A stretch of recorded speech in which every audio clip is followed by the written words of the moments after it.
A listings to price ratio is a market pressure indicator. This ratio shows how many homes are for sale compared to the average price of a home. A higher ratio means there are more homes for sale relative to prices, which could push prices down if there are enough options for buyers. On the other hand, a lower ratio means there are fewer homes for sale compared to prices, which could push prices up because of limited supply.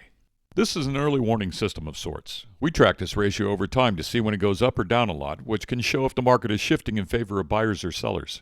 If the ratio goes up, it might mean there are more homes for sale than usual for current prices, suggesting prices could start to drop. We compared this ratio with other metrics to get a more complete view of the market.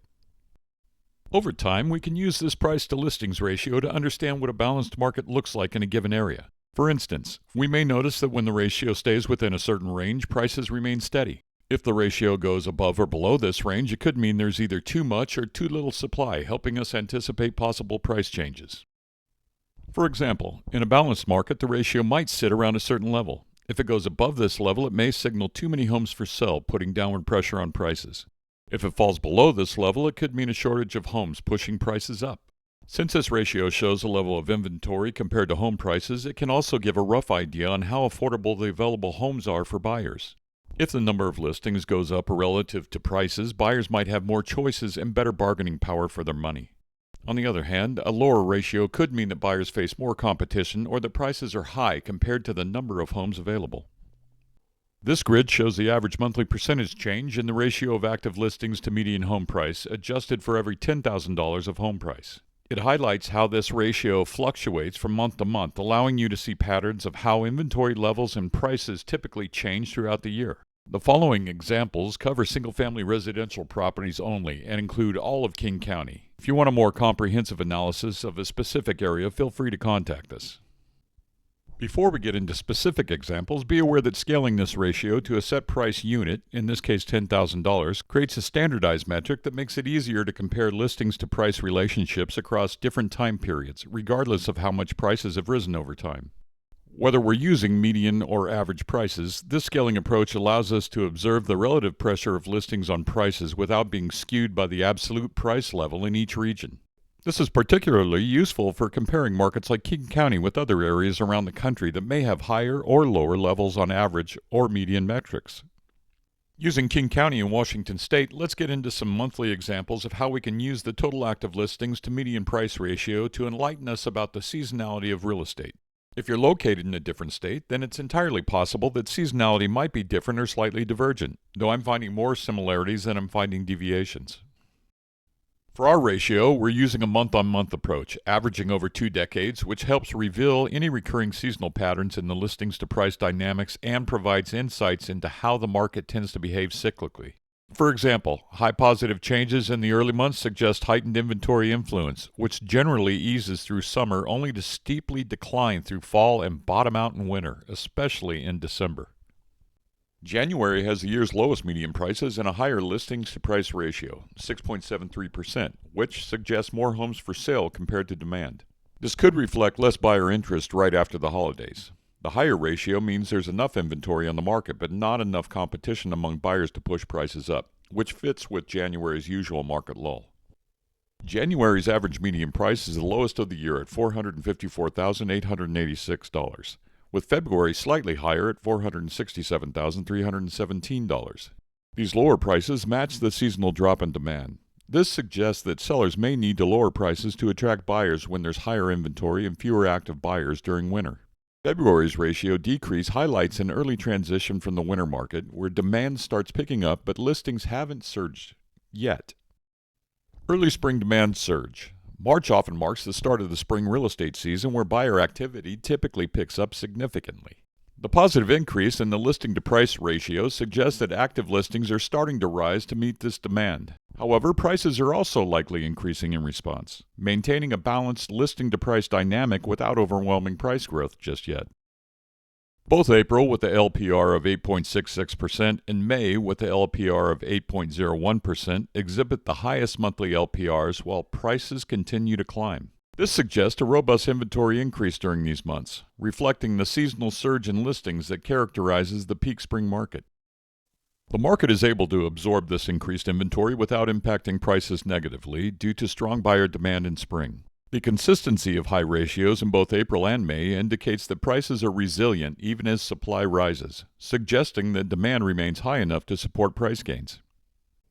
The beauty of the Puget Sound region brings people out, and it's no surprise that June, with its high median prices, marks a peak period when both supply and demand reach a near balance. There is increased inventory sensitivity in early summer. With high ratios in April and May, any further inventory gains beyond May could place more pressure on prices. June's peak price suggests that although demand remains high, it may not keep pace with further supply increases, setting the stage for July's initial decline. Though demand is starting to wane, it's not so much that prices are immediately impacted. This is frequently the beginning of the seasonal cooling period, where prices hold steady but no longer climb significantly as in the spring months. July and August should be viewed as transitional months. In August, the active listings to median price ratio falls substantially to the lowest year to date. This suggests a substantial reduction in new listings or an increased absorption of existing inventory, likely because of the typical late summer slowdown and fewer new listings. Still, median prices are holding firm in August and remain relatively high. August median prices are only slightly lower than July. This price stability, alongside the low active listings to median price ratio, indicates that inventory is tightening relative to demand, helping to sustain prices even as the market cools. Let's now examine September through November, focusing on how these months continue the late summer transition and prepare the market for the seasonal winter slowdown. With lower listings to price ratios and declining median prices, this period shows a pronounced shift in market dynamics. September's listings to price ratio sits at 3.56%, a moderate level compared to earlier in the year.